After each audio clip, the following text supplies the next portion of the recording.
مردہ دل ہیں جو قائل نہیں حیات نبی کے، حیات نبی کہ ہمارے نبی صلی اللہ علیہ وسلم اپنے روضہ میں اپنے قبر میں زندہ ہے.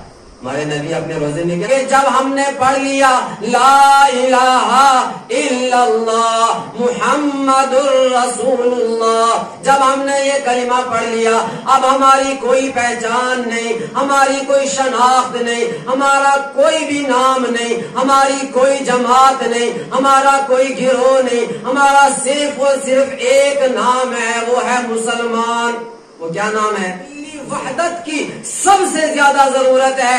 اس موقع پر جو لوگ تفریقہ بازیاں کرتے ہیں، فرقہ واریت کو عام کرتے ہیں، پارٹی بازیاں کرتے ہیں، قرآن کے اس پیغام کو یاد رکھیں. قرآن کہتا ہے وَسَمَّاكُمُ الْمُسْلِمِينَ مِنْ قَبْلُ وَفِي هَذَا، کل بھی تمہارا نام مسلمان تھا اور آج بھی تمہارا نام، بولو نا بھائی، مسلمان. پنجابی ہو، کوئی سندھی ہو، کوئی چودھری برادری کا ہو، کوئی راجپوت کا ہو، کوئی عربی ہو، کوئی عجمی ہو، کوئی کشمیری ہو، غیر کشمیری ہو، جو بھی ہو، آپس میں کہا کوئی امتیاز نہیں، صرف اور صرف ایک پہچان ہے کہ تم سب آپس میں بھائی بھائی. اگر پھر سے ہم کلمہ پڑھنے کے بعد اس وحدت کو ختم کریں اور وحدت کو توڑ دیں اور مسلمان کے خلاف کھڑا ہو جائے، مسلمان کے جنازوں میں نہ جائے، مسلمان کی دعاؤں میں شریک نہ ہو، مسلمان کی خوشی غمی میں شریک نہ ہو، یہ کتنی بڑی بدنصیبی ہے. سارے انعامات میرے اپنی جگہ، سارے احسانات میرے اپنی جگہ،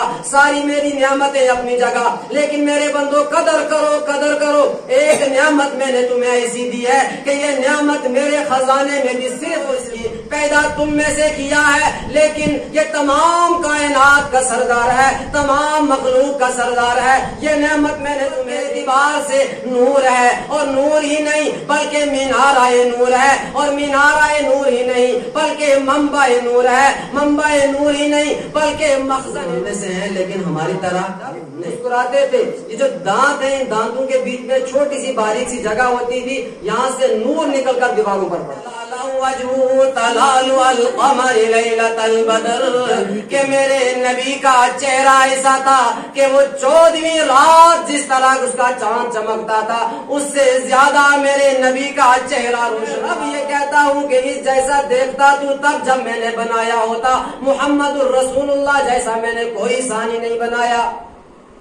ہمارے علماء نے لکھا ہے کہ جس طرح اللہ اپنی وحدانیت میں وحدہ لا شریک ہے، محمد اپنی مصطفائی میں وحدہ لا شریک. میرے اور آپ کے پیارے نبی حضرت محمد الرسول اللہ صلی اللہ علیہ وسلم کے دروازے پر پہنچی. اب نبوت کا مقام اونچا ہو گیا. اب نبوت ختم نبوت اس کو کہتے ہیں کہ حکم اللہ کا ہو، طریقہ محمد الرسول اللہ کا ہو صلی اللہ علیہ وسلم. ہماری نمازیں، ہمارے روزے، ہماری اذانیں، ہماری اقامت، ہماری تکبیر، ہمارا کھانا، ہمارا پینا، ہمارا سونا، ہمارا بیٹھنا، ہر ایک میں حکم اللہ کا ہو، طریقہ محمد الرسول اللہ صلی اللہ علیہ وسلم کا. کم از کم ہم سب کا ایمان ہے کہ محمد الرسول اللہ صلی اللہ علیہ وسلم جیسی ذات کوئی نہیں، ویسے میرے نبی جیسا طریقہ بھی کسی کا اللہ صلی اللہ علیہ وسلم کی اتباع اور آپ کی اطاعت کے بغیر دخول جنت ممکن ہی نہیں ہے. قل ان کنتم تحبون اللہ فاتبعونی، محمد رسول اللہ کی اتباع کرنی ہے.